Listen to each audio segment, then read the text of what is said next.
नमस्कार, मैं हूं रविंद्र जैन और आप देखना शुरू कर चुके हैं सबकी खबर।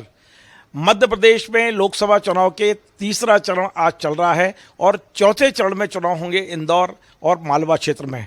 आज हमारे साथ इंदौर के वरिष्ठ पत्रकार कीर्ति राणा जी हैं। हम इंदौर में जो कुछ हुआ है वो समझने की कोशिश करते हैं कि इंदौर में जिस तरह कांग्रेस ने अक्षय कांति बम को टिकट दिया, अक्षय कांति बम ने कांग्रेस पर आरोप लगाते हुए अपना नाम वापस लिया, लेकिन इस पूरी कवायद के पीछे आरोप ये लग रहा है कि इसमें भारतीय जनता पार्टी का एक बड़ा षड्यंत्र था और उसके नेताओं का बड़ा षड्यंत्र था।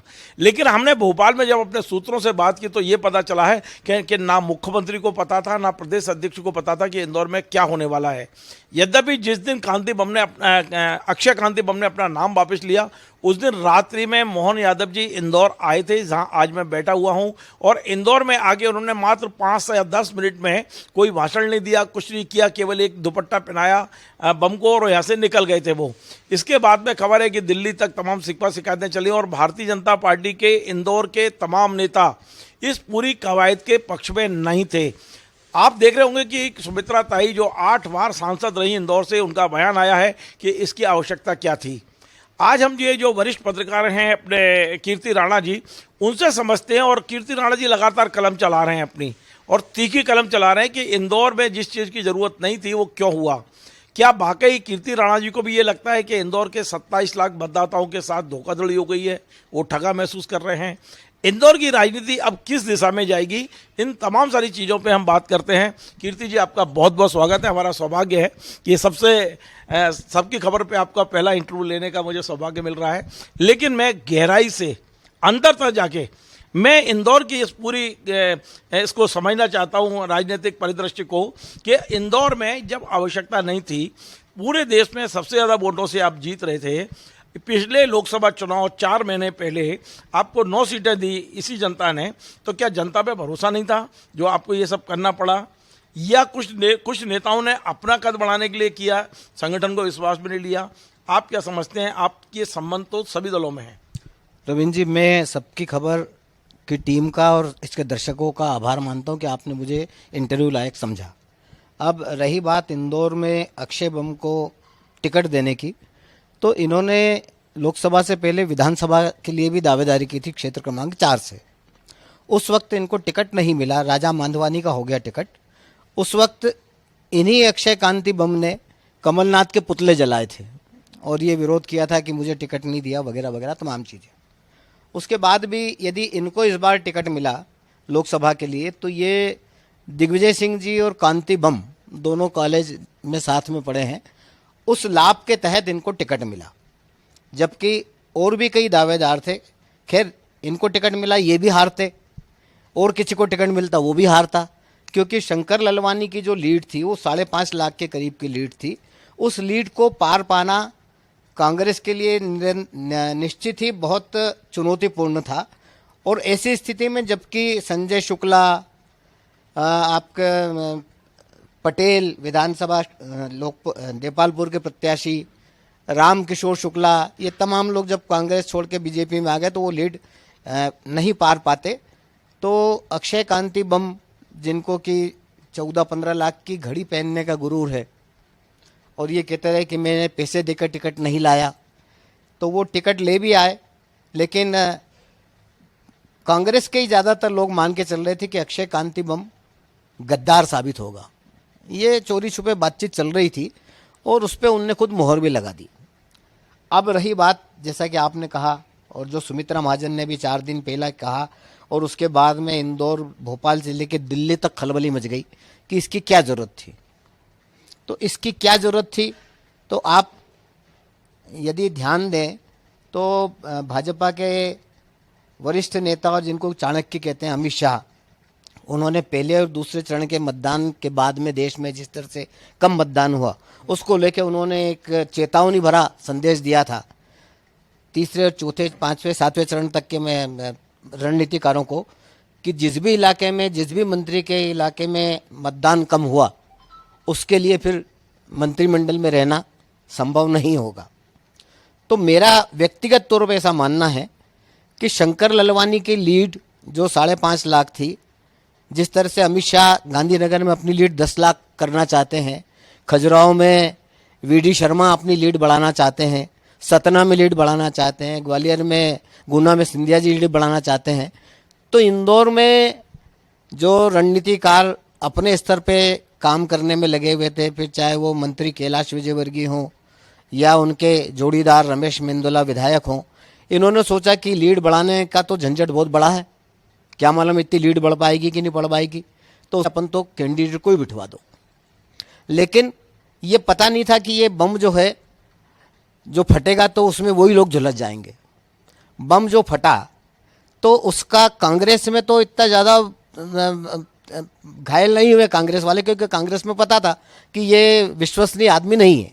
लेकिन बीजेपी में ये जो रणनीति अपनाई गई, तो इसमें कांग्रेस के लिए तो अक्षय कांति बम गद्दार साबित हुआ, लेकिन भाजपा के लिए भी कुछ लोग गद्दार साबित हुए जिन्होंने पार्टी को विश्वास में नहीं लिया। और आप देखें कि चाहे मोहन यादव हो सीएम, चाहे सुमित्रा महाजन हो, चाहे यहाँ से 10 लाख की लीड की उम्मीद का सपना पाले चुनाव लड़ रहे शंकर ललवानी हो, उनसे मेरी बात हुई, उनने कहा मुझे तो पता ही नहीं था, मैं तो चुनाव प्रचार में लगा हुआ था। और वाकई ऐसा ही था। ये क्यों किया गया, इसको लेके खुद भाजपा का वो कार्यकर्ता भी असमंजस में है, जो दशकों से दरी उठाने का काम तो अब होता नहीं है, लेकिन जो दशकों से झंडे बांधने का काम कर रहा है, मोदी जी की नारेबाजी करता रहता है, क्षेत्रीय स्तर पे नेताओं को खुश करता रहता है, वो कार्यकर्ता भी हताश है। हताश इसलिए कि जो 14 लाख की घड़ी पहनेगा वो इनको तो किसी की सुनेगा नहीं, वो तो उन्हीं की सुनेगा जो उसके आका हैं। और उसके आका जो हैं वो अभी प्रदेश में प्रभावी हैं, मुख्यमंत्री से उनकी गठबंधन है। तो जाहिर है कि अक्षय कांति बम, मैं पूरी बनिया जाति को दोष नहीं देना चाहता, लेकिन अक्षय कांति बम मतलब पिता और पुत्र का जो कैरेक्टर है, होप मिल की ज़मीनों को लेके आरोप लगे, होप मिल की मशीनों को बेचने के लेके आरोप लगे, कितनी सच्चाई ये नहीं पता मुझे, लेकिन ये सारे आरोप उनके पिताश्री कांति बम पे लगते रहे हैं। और अक्षय कांति बम ने जो सौदेबाजी की, तो इससे इंदौर का आम आदमी जो कि मीलों की राजनीति को जानता है, उसको लगा कि ये संस्कार, सही संस्कार मिले हैं उसको गद्दारी के। और ये गद्दारी, उनने कभी गद्दारी की क्या कांति बम ने? क्योंकि आप कह रहे हैं ये संस्कार मिले हैं उसे। कांति बम के बारे में यदि आप इंदौर के वरिष्ठ मजदूर नेताओं से बातचीत करेंगे तो वो बहुत सारे किस्से बताएंगे। मैं वो किस्से बताना इसलिए नहीं चाहता कि मैं एक नया विवाद खड़ा करके बर्र के छत्ते में हाथ नहीं डालना चाहता, लेकिन आप इंदौर के श्रमिक नेताओं से बात करेंगे तो वो आपको काफ़ी कुछ बताएंगे। आपने एक बड़ी बात कह दी, आपने बोला कि दिग्विजय सिंह जी ने टिकट दिलाई। ये तो तय हो गया, यदि दिग्विजय सिंह ने टिकट दिलाई है तो कांग्रेस में दिग्विजय सिंह के नंबर अब कम हो जाएंगे। दिग्विजय सिंह ने टिकट दिलाई, लेकिन दिग्विजय सिंह के आपने बयान देखे तो खुद उन्होंने आश्चर्य व्यक्त किया कि मुझे तो विश्वास ही नहीं होता कि अक्षय कांति बम इस तरह का निर्णय कर सकता है। मतलब उन्होंने अपने को साफ बरी कर लिया कि भाई टिकट दिलाना मेरा काम था। लेकिन अक्षय कांति बम ने जो रास्ता अपनाया, टिकट दिलाने वाले की जिम्मेदारी तो होती है, लेकिन वो शपथ पत्र नहीं लिखवाता है ना कि मैं शपथ पत्र लिख के देना हो कि मैं नहीं करूंगा, और उसके शपथ पत्र के बाद में लोग कोर्ट में बदल जाते हैं। कीर्ति जी, आपने कहा कि अक्षय कांति बम 14 लाख की घड़ी पहनते हैं, तो अब जरा ये भी बता दीजिए कि भारतीय जनता पार्टी में उनका वक्त कैसा चलेगा? देखिए, भारतीय जनता पार्टी में उनकी घड़ी के कांटे मेरे हिसाब से उल्टे घूमने लगे हैं। इसकी वजह यह है कि 10 तारीख को इंदौर की जिला कोर्ट में कुछ मामले चल रहे हैं जिसमें अग्रिम जमानत नहीं मिली है। जिसमें अग्रिम जमानत नहीं मिली है। मैं कोर्ट के किसी फैसले को लेकर चुनौती नहीं देना चाहता और ना ये कहता हूँ कि कोर्ट ऐसा कर सकती, पर मेरा जो व्यक्तिगत अनुमान है, जो एक्शन टेकन रिपोर्ट पुलिस को देना है 10 तारीख को, तो बहुत संभव है कि पुलिस कोर्ट से समय मांग ले, कहते हुए कि साहब हम अभी चुनाव में लगे हुए हैं, हम अभी रिपोर्ट नहीं दे सकते, और इस बिना पे कोर्ट टाइम दे दे। और ये ऐसा होता है तो इंदौर के आम आदमी का ये विश्वास भी अचानक मजबूत हो जाएगा कि कोर्ट भी कहीं ना कहीं प्रेजुडिस होकर काम करती है, जबकि ऐसा नहीं होता है। लेकिन मुझे लगता है कि 10 तारीख को टाला जा सकता है, और ये तब तक टाला जा सकेगा जब तक कि इंदौर में मतदान संपन्न नहीं हो जाए। उसके बाद में या तो हो सकता है 10 तारीख को अक्षय कांति बम सलाखों के पीछे दिखें, या जो भी अगली तारीख लगेगी उसमें वो सलाखों के पीछे दिखेंगे। मतलब आपका ये कहना है कि अक्षय कांति बम बेशक 14 लाख की घड़ी पहन लें, पर समय उनका अच्छा शुरू नहीं हुआ अभी तक। देखिए, कोर्ट तो किसी की नहीं सुनता है, और सुप्रीम कोर्ट का अभी एक केस और है उनका। एक महिला के बारे में बताया जा रहा है कि वो 376 कराने जा रही थी, उसका कुछ पता चला क्या आपको? देखिए ये जो सब, अच्छा ये भी बड़े मजे की बात है कि जिस दिन इन्होंने नामांकन पत्र दाखिल किया उसके दूसरे दिन ही कोर्ट में आवेदन लग गया। तो कोई बीजेपी के कोई वकील थे जिनने कराया? वो जो जिसने आवेदन लगाए वो भी क्षेत्र क्रमांक 2 के वार्ड 24 की निवासी लड़की है, और जिसने करवाया कोर्ट में वो भी बीजेपी का आदमी है। तो आप देखिए कि षड्यंत्र कैसे रचा जाता है, कैसे आदमी को घापे में लिया जाता है। और अक्षय कांति बम के लिए मजबूरी थी कि वो गद्दारी करते, और गद्दारी करके उन्होंने पार्टी के साथ तो दगा किया ही सही, पार्टी के कार्यकर्ताओं के साथ। वो कहते हैं कि मेरे को तो चुनाव के लिए कोई साथ नहीं दे रहा था। ये ऐसा कह के वो उन तमाम कांग्रेस कार्यकर्ताओं का अपमान कर रहे हैं जो ये जानते हुए भी कि ये चुनाव बहुत चुनौतीपूर्ण है और उसमें कांग्रेस को जीत मिलना मुश्किल है, लेकिन फिर भी लगे हुए थे ये। और अक्षय कांति बम यदि बीजेपी में चले भी गए हैं तो आप ये मान के चलिए कि जो कमिटेड वोट होता है, चाहे वो बसपा का हो, बसपा का जो भी प्रत्याशी यहाँ से खड़ा होता है तो कम से कम 50,000 वोट लेके जाता है। वो हारे जीते वो अलग बात है, लेकिन 50,000 वोट ले जाता है। इसी तरह से कांग्रेस का जो प्रत्याशी होता है उसके भी जो कमिटेड वोट होते हैं वो कांग्रेस को ही जाते हैं।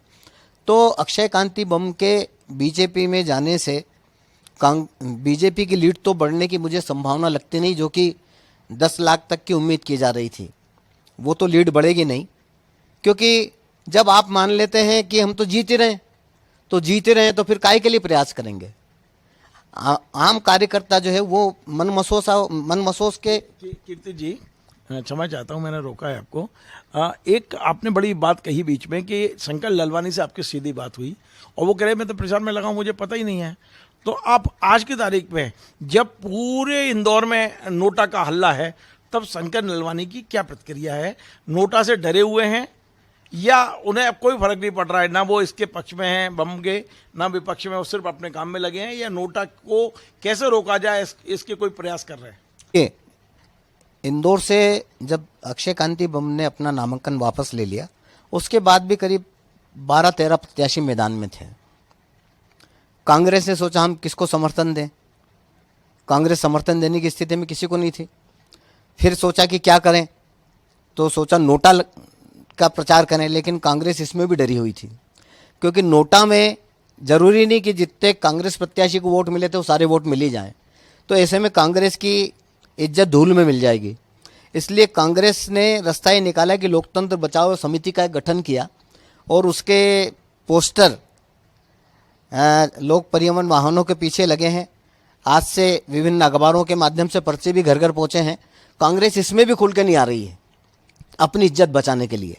और जहां तक शंकर ललवानी का सवाल है तो उनको कितनी लीड मिलेगी वो निरंतर प्रचार कर रहे हैं। और ये जिस तरह से अक्षय कांति बम को बीजेपी में लिया गया उसके बाद में बीजेपी के वरिष्ठ नेताओं का भी मानना है कि इस निर्णय का आम कार्यकर्ताओं पर तो अच्छा असर हुआ ही नहीं है। उसके साथ में खजुराहो में जिस तरह से वी डी शर्मा ने दबाव प्रभाव में लोगों को बिठाया, या गांधीनगर में अमित शाह जो कोशिश करते रहे कि लोग बैठ जाएं, सूरत में हुआ, सूरत से शुरुआत हुई। और ये चुनाव का गुजरात मॉडल तो पहले विकास के रूप में फेमस था, गुजरात मॉडल और छिंदवाड़ा मॉडल। अब ये चुनाव का नया मॉडल जो शुरुआत हुई है गुजरात से, मोदी जी के गुजरात के सूरत से। शुरुआत तो खजुराहो से ही हुई है, बाद में सूरत पहुंची है बात। तो ये जो नया मॉडल शुरू हुआ है, और कल ही राजनाथ सिंह जी ने एक बयान दिया कि अगला जो चुनाव होगा वो लोकसभा और विधानसभा साथ साथ होंगे। तो मुझे लगता है कि शायद फिर चुनाव की जरूरत ही नहीं पड़े, क्योंकि जब ये 3 जगह मॉडल अपना लिया गया, खजुराहो में, सूरत में और इंदौर में, तो मेरे हिसाब से तो चुनाव आयोग की भूमिका भी मुझे बड़ी संदेहास्पद इन दिनों लग रही है। जिस सख्ती से उसको काम करना चाहिए था, एक जमाना वो था कि सेशन उसको तो अब लोगों ने केंचुआ नाम दे दिया, केंद्रीय चुनाव आयोग। वो केंचुआ ही सिद्ध कर रहा है अपने आप को, है ना। ये इंदिरा गांधी के जमाने में चुनाव आयोग को रबर स्टैम्प कहा जाता था, केंचुआ कहा जा रहा है। लेकिन उसी वक्त में कांग्रेस के उसी शासन में टीएन शेषन जैसा भी एक आयुक्त हुआ, जिसके आगे सत्तारूढ़ दल के साथ में विपक्ष के नेता भी थर्राते थे। वो स्थिति क्यों नहीं है? जब आज की स्थिति में सुप्रीम कोर्ट अपना पावर दिखा सकता है तो चुनाव आयोग क्यों नहीं दिखा सकता है?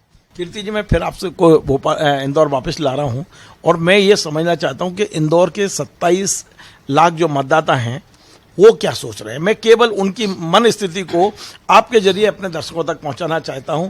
किस तरह की चर्चाएं हैं, महिलाओं को जो 1,000 रुपये मिल रहे हैं वो जल्दी डाल दिए गए हैं इस बार 5 तारीख से, ताकि महिलाओं में जाके कह सकें कि तुम तो हमारी लाडली हो।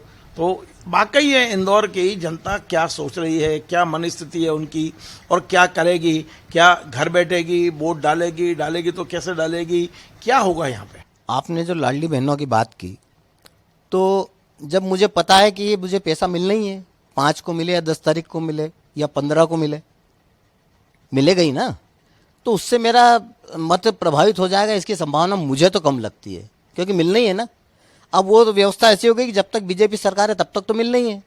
तो ये 1,000-1,500 से 2,000 से कोई वोट प्रभावित हो जाए महिलाओं का, ऐसा मुझे लगता नहीं। विधानसभा में तो हुआ था, विधानसभा में हुआ था, वो परिस्थितियां अलग थी, क्योंकि उस समय 166 सीट से ज़्यादा मिल जाए ये प्रेशर था और सारे कार्यकर्ता लगे हुए थे। लेकिन इस बार इंदौर की सीट पे कार्यकर्ता उतने उत्साहित नहीं है बीजेपी के जितने उनको होना चाहिए। और रविंद्र जी, मैं तो इसके आगे की आपको बात बताता हूँ कि ये चुनाव निपट जाए, शंकर लालवानी जी जीतेंगे, कितने से जीतेंगे तो वक्त बताएगा, लेकिन फिर ताई और भाई का जो खेमेबाजी है वो फिर से शुरू हो गई है। क्योंकि इंदौर में जिस तरह से अक्षय कांति बम को बीजेपी का शरणागत बनाया गया, तो बीजेपी के मठाधीशों को भी पता नहीं था कि एक हमारा नवबौद्ध हमारे साथ में आ रहा है। और ये जो अक्षय कांति बम बीजेपी में आए हैं, तो ये श्रेय सारा कैलाश विजयवर्गीय के खाते में जाना चाहिए और रमेश मेंदोला के खाते में जाना चाहिए। देखिए कि ये श्रेय लेने की कैसी होड़ थी कि उसको अपनी कार में बिठा के ले गए, सेल्फी खींच के डाली, ताकि कोई दूसरा क्रेडिट ना ले ले। दूसरा क्रेडिट नहीं, लेकिन ये सेल्फी लेना ही अब गले की फांस बन गई है। अक्षय का जो बम है वो धीरे धीरे, बम तो फूट गया, लेकिन वो जो एक लड़ होती है, लड़ में जो छोटी छोटी पटाखे फूटते रहते हैं, वो पटाखे फूट रहे हैं। कीर्ति जी, ताई तो ये कह रही हैं कि मैं रिटायर हो गई हूँ, मेरे पास कोई दायित्व नहीं है, अब तो मैंने जाना भी बंद कर दिया है, और आप कह रहे हैं ताई भाई का टकराव फिर शुरू हो जाएगा चुनाव के बाद। तो वो टकराव क्या है, उसको थोड़ा समझाएं आप, क्योंकि वो निश्चित तौर पर एक बड़ा इंटरेस्टिंग बात आपने कह दी है कि ताई और भाई इंदौर में एक बार फिर मालवा की राजनीति में ताई और भाई, क्योंकि बीच में हमने देख रहा था कि ये लड़ाई शांत हो गई थी और बहुत दिन से ये शांत थी, आप कह रहे हो फिर से उठने वाली है। देखिए, ताई इंदौर में निर्विवाद रूप से लगातार 8 बार जीती है ना। शंकर लालवानी का जब तक टिकट फाइनल नहीं हुआ था तब ये माना जा रहा था कि 9वीं बार भी ताई को टिकट दिया जा सकता है, लेकिन शंकर लालवानी को यदि टिकट मिला, क्या लेन देन हुआ, किससे हुआ, ये तो दूर की बात हम करना नहीं चाहते, लेकिन शिवराज सिंह और साधना सिंह जी का काफ़ी उन पर मतलब मदद रही और टिकट मिला उनको 9वीं बार। 8 बार जब ताई लगातार सतत इंदौर का प्रतिनिधित्व करती रही, लोकसभा की स्पीकर बनी, तो ताई को राजनीति में लाने वाले कौन लोग? कुशाभाऊ ठाकरे, पहले आदमी है ना। कुशाभाऊ ठाकरे जिस तरह से मध्य प्रदेश में ही नहीं पूरे देश में बीजेपी को गढ़ने वाले नेताओं में माने जाते हैं, चाहे विजय राजे सिंधिया हो, जिन्होंने जब बगावत की थी डीपी मिश्र के खिलाफ तो 400 जीपें और हेलीकॉप्टर उपलब्ध कराए थे, वो ऋण बीजेपी वाले कभी भूल नहीं सकते उनका। तो बहुत पैसा दिया, संघ की शाखाओं के लिए जमीनें दी। ग्वालियर में आप जाके देखो, आपको पता चलेगा राजमाता का कितना बड़ा एहसान संघ और बीजेपी दोनों पे है, कभी नहीं भूल सकती है। तो वही कुशाभाऊ ठाकरे मध्य प्रदेश में भी अध्यक्ष रहे हैं, राष्ट्रीय अध्यक्ष भी बने, मध्य प्रदेश में भी रहे।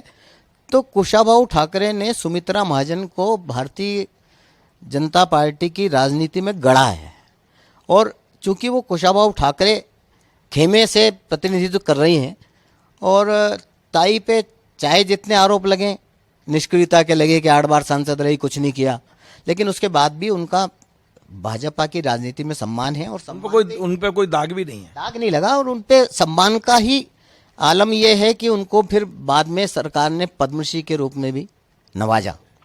तो ताई कम बोलती हैं, ज़्यादातर वो पार्टी की बैठकों में ही अपने विचार व्यक्त करती हैं, लेकिन आपने देखा कि ये शंकर लालवानी के साथ में जो गद्दारी की गई, उस गद्दारी के खिलाफ वो सार्वजनिक रूप से इंदौर में बोली, और उसके बाद में फिर गद्दारी किसने कर दी शंकर के खिलाफ? मध्य बम को लाना उनके साथ गद्दारी मानी जाएगी? भाई देखिए, इसका यदि शंकर लालवानी को लीड पर्याप्त नहीं मिलती है तो ये तो शंकर लालवानी के लिए भी शर्मनाक है ना, कि दूसरी बार जिसको फिर से मौका मिला वो अपनी 5.5 लाख की लीड को कम से कम 10 लाख तक तो ले जाए। और मुझे नहीं लगता कि 10 लाख लीड बनेगी। यदि 10 लाख लीड बनना होती तो 1 नंबर में संजय शुक्ला, देपालपुर में विशाल पटेल, महू में रामकिशोर शुक्ला, ये सारे लोग क्या वाकई काम करेंगे क्या इतनी गंभीरता से भाजपा में? और यदि भाजपा में ये लोग इतनी गंभीरता से काम करते और इतने इनका वर्चस्व होता तो फिर इनको जीत जाना चाहिए। अब आखिरी प्रश्न पे आता हूं मैं, नोटा की क्या स्थिति रहेगी? यहाँ नोटा वाकई चलेगा या सिर्फ माहौल बनाया गया है? माहौल तो बनाया जा रहा है, लेकिन ये माहौल कितना कारगर होगा इसकी मुझे उम्मीद वैसी नहीं दिखती जैसे कि अक्षय बम से नाराज लोगों में दिख रही है। क्योंकि कमिटेड वोट का जहाँ तक सवाल है तो कांग्रेस के वोट कांग्रेस को जाएंगे, बीजेपी के बीजेपी। कांग्रेस में कहाँ जाएंगे? कांग्रेस कैंडिडेट ही नहीं है। कैंडिडेट नहीं है, लेकिन वो ये भी हो सकता है कि जब वो लड़ ही नहीं रहा तो हम क्यों वोट करें? वही मैं कह रहा हूँ, हाँ। वही पूछना चाहता हूँ कि कांग्रेस ने अब चूंकि अपना चुनाव चिन्ह नोटा घोषित कर दिया कि अब तो आप नोटा पे डालिए आप, तो क्या लोग जाएंगे नोटा पे या घर बैठेंगे? कांग्रेस ने नोटा को अपना चुनाव चिन्ह घोषित जरूर किया है, लेकिन कांग्रेस अभी भी दबी आवाज में बोल रही है, सामने आके नहीं बोल रही है नोटा के खिलाफ। नहीं, क्यों नहीं बोल रही है? जीतू पटवारी ने ऑफिशियल प्रेस कॉन्फ्रेंस करके घोषणा की है। जीतू पटवारी के लिए तो शर्म की बात है कि उसके गृहनगर का जो प्रतिनिधि कांग्रेस का प्रत्याशी था वो बीजेपी में शामिल हो गया। तो क्या जीतू पटवारी को इसकी जिम्मेदारी नहीं लेना चाहिए? और मध्य प्रदेश में हाल के दिनों में जिस तरह से जीतू पटवारी के बयान आ रहे हैं, चाहे वो इमरती देवी पर दिया हो या उसके पहले दिया हो, उनके बयानों के बारे में भी सोचा जाना चाहिए कि एक प्रदेश अध्यक्ष पद पे बैठा आदमी किसी महिला को लेकर इतना गंभीर और इतना घटिया आरोप कैसे लगा सकता है? आप ये बात तो मान रहे हैं कि इस समय इंदौर में हताशा का माहौल है, अनिश्चितता का माहौल है और अभी कुछ कहा नहीं जा सकता। चुनाव के कुछ 24 घंटे 48 घंटे पहले ही ऐसा माहौल बनेगा कि बाकी लोग नोटा पे जा रहे हैं या कमल पे। अभी भी मतदान 13 तारीख को होना है और अभी भी 5-6 दिन बाकी हैं। कांग्रेस को यदि अपनी मजबूती दिखाना है कि नोटा के जरिए वो इंदौर में माहौल पलट सकती है तो उसको खुल के सामने आना चाहिए।